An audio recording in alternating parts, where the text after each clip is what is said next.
Now I'll come to my start question and my last question for this today's video. That's start question number 199 asked by me to Honorable Minister of Culture.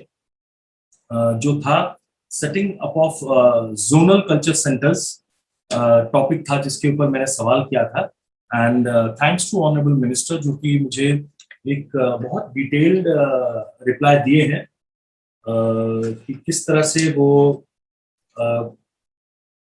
Folk and tribal arts को वो बचाना चाहते हैं, preserve करना चाहते हैं। जो कलाकार, जो कला धुंधली सी होती जा रही है, जो खोने जा रही है, मतलब हम सबसे हमेशा के लिए दूर होने जा रही है, उसको कैसे हम बचा पाए, कैसे हम उनका प्रिजर्वेशन कर पाए और कैसे उनके डॉक्यूमेंटेशन बने, उनके डाटा कलेक्शन हो, वैनिशिंग फॉर्म आर्ट फॉर्म्स का। तो ये सब चीजों पर उन्होंने मुझे विस्तृत रूप से एनेक्चर 1, 2, 3, 4 ये करके उन्होंने मुझे जवाब दिया है। मैं माननीय मंत्री जी से पर्सनली मिलकर इस सवाल के बारे में और उनके जवाब के बारे में डिस्कशन जरूर करना चाहूंगा। पर मेरा आप इस वीडियो के माध्यम से माननीय मंत्री जी से एक छोटा सा सवाल है ऑनरेबल सर, वो ये है कि setting up of zonal cultural centres in different places of India and just speaking कि हम कला को खोने से बचाएं, इससे और डिफरेंट अवार्ड्स, डिफरेंट जो उनको रिवॉर्ड्स हम दे रहे हैं या डॉक्यूमेंटेशन करके सिर्फ इससे काफी नहीं होगा सर। क्योंकि जैसे कहते हैं sir, schools without students, hospital without doctors and parliament without honourable parliamentarians, जैसे होगा सर वैसे ही होगा ये सब कल्चरल सेंटर्स अगर कलाकार ही जिंदा ना रहे सर। सर कलाकार बहुत बहुत फॉर्म्स के सर हैं हमारे हिंदुस्तान में और हमें हमारे कलाकारों को लेकर नाज है, गर्व है। ये हिंदुस्तान कला से, कलाकारों से भरपूर है and we are the oldest civilisation.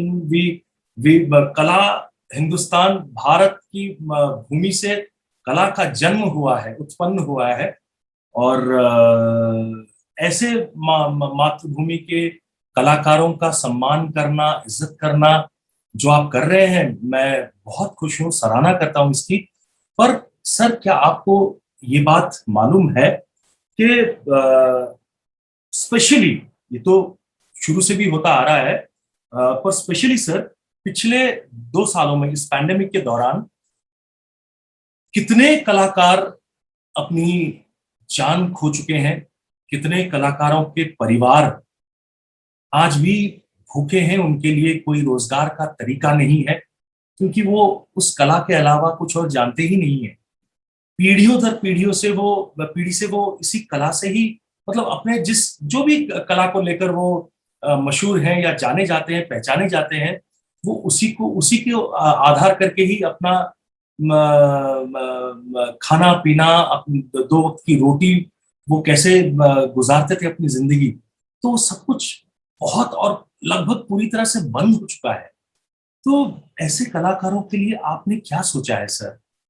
Hindustan में सर थोड़ी थोड़ी दूरी में हमको अलग अलग किस्म के फोक आर्टिस्ट मिलेंगे और अलग किस्म के आर्ट फॉर्म्स मिलेंगे। सर मैं अगर उड़ीसा की बात करूं, सर उड़ीसा में जगह इतना कल्चरल वेरिएशंस आपको मिलेगी, डाइवर्सिटीज मिलेंगी सर। हिंदुस्तान तो यूनिटी इन डाइवर्सिटी सर है, पहचाने जाते हैं हम इसके लिए और हमें नाज है, गर्व है सर। उड़ीसा में रघुराजपुर एक जगह है सर, पिपली में सर, जहां पर सर मतलब जहां की कला, जहां के कलाकार सिर्फ उसी पर ही डिपेंड करते हैं और सर उसके अलावा वो कुछ जानते नहीं, दिल से एकदम साफ, निर्मल, स्वच्छ कलाकार और इतनी बारीकियों से सर उनकी कलाकारी होती है sir, which has been nationally, internationally acclaimed. Everyone praises them a lot. और सर उसके साथ ये भी सच्चाई है सर कि उनके उनके उनके जो उनका जो वक्त है, एक एक एक एक पेंटिंग को, एक एक स्केच को और एक एक उनके फॉर्म ऑफ आर्ट को तैयार करने में सर उनको सालों साल बीत जाते हैं सर, महीनों लगते हैं, सालों लगते हैं, तो तब जाके वो कोई एक बना पाते हैं। और ऐसे कलाकार सर जब कोई बहुत बड़े कोई शौकीन होते हैं कला के या कोई होते हैं तो, और जिनके पास बहुत ज्यादा पैसा होता है तो वही खरीद पाते हैं सर। और क्योंकि एक इंसान तो अगर मान लीजिए मैं कोई एक मोबाइल मैन्युफैक्चर हूं सर, और मैं 10 मोबाइल मैन्युफैक्चर कर सकता हूँ एक दिन में, तो मेरे लिए तो आसान है अपना गुजारा कर लेना। लेकिन अगर मैं एक साल में सिर्फ एक ही मोबाइल मैन्युफैक्चर कर पाऊंगा सर, तब मेरे लिए कितना मुश्किल होगा, तब मेरे लिए कितना मुश्किल होगा, क्योंकि मेरे पूरे साल का हिसाब, पूरे साल मुझे खुद भी खाना है और अपने परिवार को भी खिलाना है, और उसके साथ साथ बच्चों का शिक्षा है। परिवार को चलाने के लिए बहुत कुछ चीजों की जरूरत होती है, आप अवगत होंगे सर। और वैसे ही सर छऊ नृत्य एक है उड़ीसा में, और पिपीली के बहुत सारे और फॉर्म्स हैं उड़ीसा के, ट्राइबल आर्ट फॉर्म्स हैं सर, जो अगर आप आए कभी Orissa sir, we have a tribal place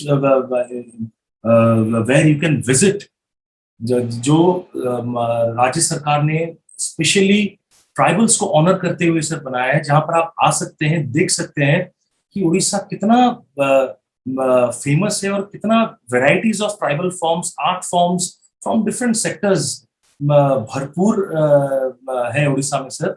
और मैं जहां से बिलोंग करता हूँ सर, केंद्रापड़ा पार्लियामेंट्री कॉन्स्टिट्यूंसी, वहां पे गोल्डन ग्रास से भी सर बहुत अच्छी चीजें बनती हैं, बहुत अच्छे फॉर्म ऑफ आर्ट्स बनती हैं, और जिनको ज्यादातर महिलाएं बनाती हैं, और उससे उनका गुजारा होता है। आज मिशन शक्ति के बदौलत माननीय मुख्यमंत्री श्री नवीन पटनायक सर का जो फोकस रहा है हमेशा टू एम्पावर वुमेन, तो उसके चलते जब से उन्होंने होद संभाला है, तब से मिशन शक्ति को उन्होंने अपना एक one of the most important focused areas के हिसाब से उसको लिया है, और जिसके चलते आज 70 लाख से भी ज्यादा महिलाएं सशक्त हो चुकी हैं पूरे उड़ीसा में। सो सर ऐसे कलाकारों को, ऐसे अलग आर्ट फॉर्म्स के लोगों को सर, क्या, what have you thought how to give them a good livelihood? Centre का, यूनियन गवर्नमेंट का ये दायित्व बनता है सर, कि हम जब सेंटर्स बना रहे हैं to preserve different forms of arts, tribal arts, folk arts and those arts which are vanishing, उसको हम प्रिजर्व करने का सोच रहे हैं, उसी वक्त में sir we also should not forget to preserve, honour, respect, love, protect our artists, हमारे फोक कलाकार, हमारे जो डिफरेंट फॉर्म ऑफ आर्ट्स को, जो ट्राइबल आर्ट्स को या अलग फॉर्म्स ऑफ आर्ट्स को जो जिंदा रखे हैं आज तक, कई पीढ़ियों से जिंदा रखे, उनको हमें जरूर उनके बारे में सोचना चाहिए सर। सर होता है एक उड़ीसा में, अलग राज्यों में भी होता होगा, जात्रा उसको बोलते हैं उड़िया में। पेंडल में सर बहुत कलाकार होते हैं जो स्टेट, सर फिल्मों में हम तो एक छोटे छोटे सीन्स को करने के लिए कई रीटेक्स बार बार लेते हैं कभी कभी, लेकिन स्टेज पे सर परफॉर्म करना is not a joke, is not easy. Theatres में जो परफॉर्म करते हैं, जो जात्रा में परफॉर्म करते हैं सर, वो उनको, उनके लिए every single take is the final take. So इतनी मेहनत करते हैं, इतने लगन से वो काम करते हैं, दिन रात सर मेहनत करते हैं। ये सर ऐसे लोग हैं जो रातों को सोते नहीं हम हमें एंटरटेन करने के लिए, और ये ऐसे लोग हैं जो अपने घरों से दूर सिर्फ लोगों को, हमें एंटरटेन करने के लिए सर, अपने घर परिवार से दूर, अपनी अपने बारे में ना सोचकर हमारे बारे में सोचकर मेहनत करते हैं सर। ऐसे लोगों को हमें हमें तो कुछ करना चाहिए ऐसे लोगों के लिए सर। और वैसे ही सर ऑर्केस्ट्रास हैं, ग्रुप्स हैं, जो बहुत कलाकार हैं जो अलग अलग तरह के साउंड्स निकालते हैं, म्यूजिक फॉर्म्स हैं, एंड कई तरह के आर्ट फॉर्म्स को वो लोग प्रेजेंट करते हैं। गर्व महसूस होता है हमें उन्हें देखकर sir, it's my sincere humble request to you. Sir, politician के हिसाब से भी बोलूंगा, एक लोक जन प्रतिनिधि के हिसाब से भी बोलूंगा, और विशेष करके सर, खुद एक कलाकार होने के नाते मैं आपसे हाथ जोड़कर ये निवेदन करना चाहूंगा कि सर, ऐसे कलाकारों को जिंदा रखने के लिए, ऐसे कलाकारों के परिवार को बचाने के लिए, इनके भविष्य को और मजबूत बनाने के लिए सर, इनके लिए भी हमें सोचना जरूरी है।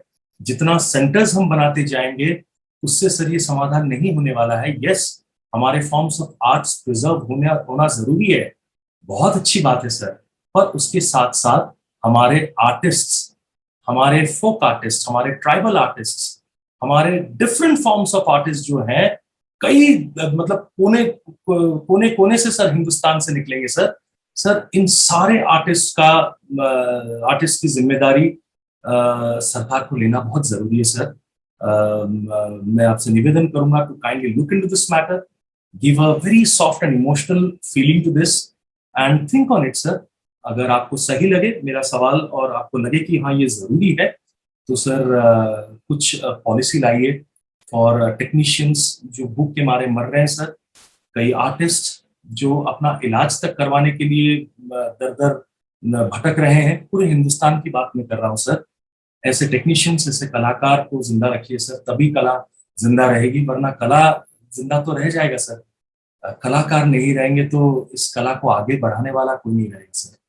सो मैं आपसे प्रार्थना करता हूँ, और इसी सवाल के साथ I would and my today's video.